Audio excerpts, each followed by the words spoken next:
This is Thomas Rongen. Recently, he made headlines for taking on the seemingly impossible task of managing American Samoa's national football team. That's American Samoa, football's whipping boys. That's American Samoa, football's laughing stock.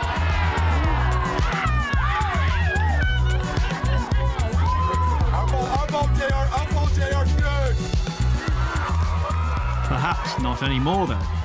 Jaya, home! Jaya! Jaya! Mark!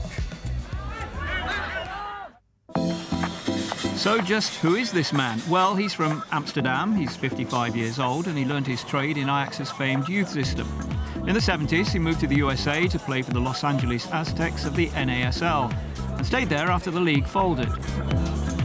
When Major League Soccer launched, he coached several teams before succeeding Bruce Arena at the helm of DC United, overseeing their victory in the 1999 MLS Cup.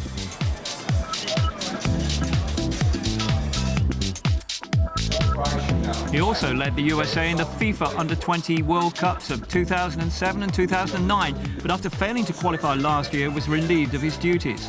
But he still had plenty of contacts in soccer stateside, which led him to the US territory of American Samoa, and there he was asked to coach the national team. There aren't many weaker football nations than American Samoa. 56,000 people live on the archipelago in the South Pacific, and typically they're more interested in US sports than the beautiful game. It's little wonder they were best known for being on the receiving end of some truly enormous defeats. It was a unique challenge.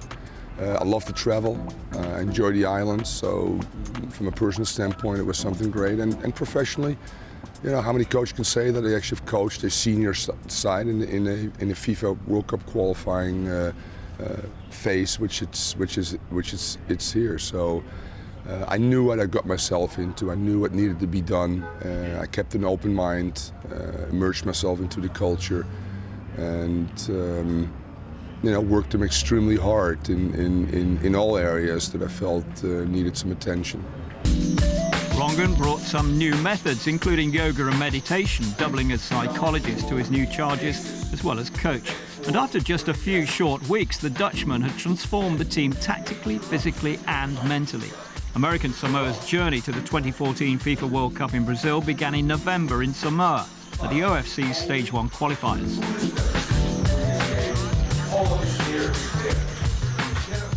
And what followed was the stuff of legend.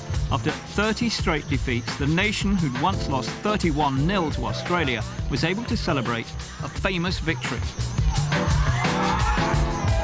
American Samoa, the team everyone thought would never win, had done just that, overcoming Tonga by 2-1.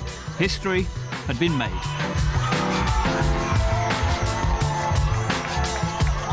You know, the goalkeeper was part of the 31-0. I mean, we released scars, demons, deep inside of this player. You know, incredible. When you talk to him, which I've done several times leading up to this, every time that 31-0, he was just driven almost to a point where he was negative towards himself and the team. To me alone, that made this journey all worthwhile. And not to put this nation on the map and have this first win, historic win. My job always depended on wins and losses as well as being, for me, very, very spiritually healthy as well. You know, so it's been a real cool ride so far. They followed that win over Tonga with a draw against the Cook Islands, setting the stage for a do-or-die encounter against neighbours Samoa. A last-minute goal by the hosts meant American Samoa failed to advance to the next round. But the experience changed the lives of the players. We brought the whole team together and took us to new heights. I mean, he did great things with us. I think it was a great thing for us. He brought everything we need. All the weapons that we need, he brought in this team. This is like the best team we ever have since like 20 years or 40 years ago. It's like the most honest coach I ever known, the most respectful coach I ever known, and then the most experienced coach I ever known. I would love him to come back. Rongen's contract expired at the end of the tournament, and it's no surprise there were plenty of offers. He's now back in MLS, north of the border, as Youth Academy Director for the Canadian team Toronto FC. His experience is exactly what the club needs to guide its youth development. But whatever happens, Thomas Rongen will always be associated with a little place in the South Pacific.